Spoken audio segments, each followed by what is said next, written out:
जम्मू कश्मीर में डोडा जिले के ढेसा में आतंकियों की फायरिंग में सेना के कैप्टन समेत 4 जवान शहीद हो गए हैं। एक पुलिसकर्मी की भी मौत हुई है। जानकारी के लिए आपको बता दें, यानी कुल 5 लोगों की जान चली गई है। राष्ट्रीय राइफल्स और जम्मू कश्मीर पुलिस यहां सोमवार से सर्च ऑपरेशन चला रही थी। सर्चिंग के दौरान आतंकी फायरिंग करते हुए भागे।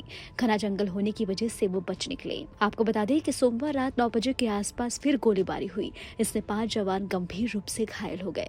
इन्होंने इलाज के दौरान दम तोड़ दिया। शहीद हुए राष्ट्रीय राइफल्स के जवानों के कैप्टन ब्रिजेश थापा पश्चिम बंगाल के दार्जिलिंग के और सिपाही बिजेंद्र और सिपाही अजय राजस्थान के झुंझुनू के रहने वाले थे। वहीं इसके साथ ही सैनिक डोकरी राजेश भी थे, जो कि आंध्र प्रदेश के त्रिकुलम के रहने वाले थे। आपको बता दें, अपने पिता नर बहादुर थापा की तरह कर्नल भुवनेश थापा ने भी भारतीय सेना में 34 साल तक सेवा की और 2014 में रिटायर हुए। उनके बेटे ब्रिजेश थापा ने इस परंपरा को टूटने नहीं दिया और 5 साल बाद सीडीएस की परीक्षा पास कर वो भी सेना में शामिल हो गए। सोमवार को रात करीब 10:30 बजे रिटायर्ड कर्नल भुवनेश थापा को एक फोन कॉल आता है। उन्होंने अपने बेटे के जम्मू के डोडा में आतंकवादियों के साथ गोलीबारी में शहीद होने की खबर मिलती है। थापा परिवार मूल रूप से दार्जिलिंग के लेबोंग के पास बड़ा गिंग का रहने वाला है। आपको बता दें कि ब्रिजेश थापा ने बीटेक की पढ़ाई पूरी करने के बाद संयुक्त रक्षा सेवा परीक्षा पास करने के बाद 2019 में सेना में शामिल हुए। तो वहीं सिलीगुड़ी के भुवनेश थापा ने कहा, मुझे गर्व है कि हमारे बेटे ने देश के लिए कुछ किया है। हम उसे जीवन भर याद करेंगे। उनकी मां निरीमा थापा ने बताया कि परिवार ने रविवार को अपने बेटे से आखिरी बार बात की थी। उस समय वो किसी सुदूर मोर्चे पर तैनात थे। वहां केवल पैदल ही पहुंचा जा सकता है। उन्होंने कहा, ब्रिजेश को जल्द ही घर आना था, लेकिन मोर्चे पर स्थित ठीक नहीं होने के कारण वो कुछ भी स्पष्ट नहीं बता पा रहा था। कैप्टन थापा के पार्थिव शरीर के बुधवार को बागडोरा हवाई अड्डे पर पहुंचने की उम्मीद है। उनका अंतिम संस्कार बड़ा गिंग ने पूरे सम्मान के साथ किया जाएगा। आपको बता दें कि गिंग के अलावा राजस्थान के झुंझुनू के 2 गांव में भी इसी तरह का मातम छाया हुआ है। अजय सिंह और विजेंद्र सिंह की शहादत के बाद लोग शौक में डूब गए हैं।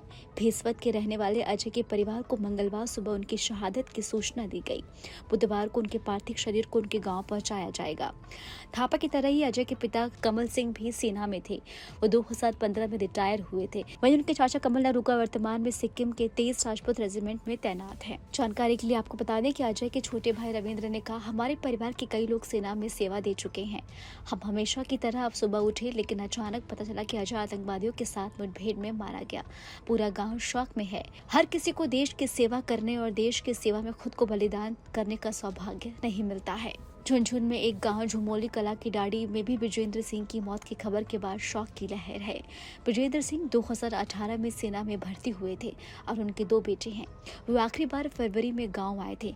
उनकी शहादत की खबर सबसे पहले विजेंद्र के भाई दशरथ सिंह को दी गई। वो खुद भी सेना में है और लखनऊ में तैनात हैं। वहीं आपको बता दें कि विजेंद्र सिंह के पिता रामजी लाल ने कहा, मेरे दोनों बेटे देश की सेवा के लिए सेना में है। मुझे अपने बेटे पर गर्व है, लेकिन मैं सरकार से आतंकवाद को खत्म करने का आग्रह करता हूं। अपने बेटे को खोना मेरे परिवार के लिए सबसे बड़ी क्षति है। वहीं सोमवार रात को हुई मुठभेड़ में शहीद हुए चौथे सैनिक डोकरी राजेश थे, जो आंध्र प्रदेश के श्रीकाकुलम के संथा मोबिनी मंडल के चित्रलंद्रा गांव में रहने वाले थे।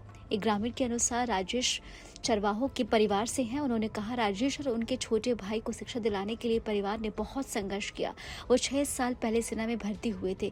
वो अपने वेतन का एक हिस्सा अपने गांव के गरीब छात्रों की फीस भरने में खर्च करते थे। आपको हमारा वीडियो कैसा लगा, हमें कमेंट बॉक्स में आप जरूर बताएं। देश दुनिया की तमाम और उत्तराखंड की छोटी बड़ी खबरों के लिए अब न्यूज़ डे चैनल को सब्सक्राइब करना बिल्कुल भी ना भूलें। न्यूज नेशन अब व्हाट्सएप पर खबरों के ताजा अपडेट के लिए न्यूज नेशन के इस क्यूआर कोड को स्कैन करें।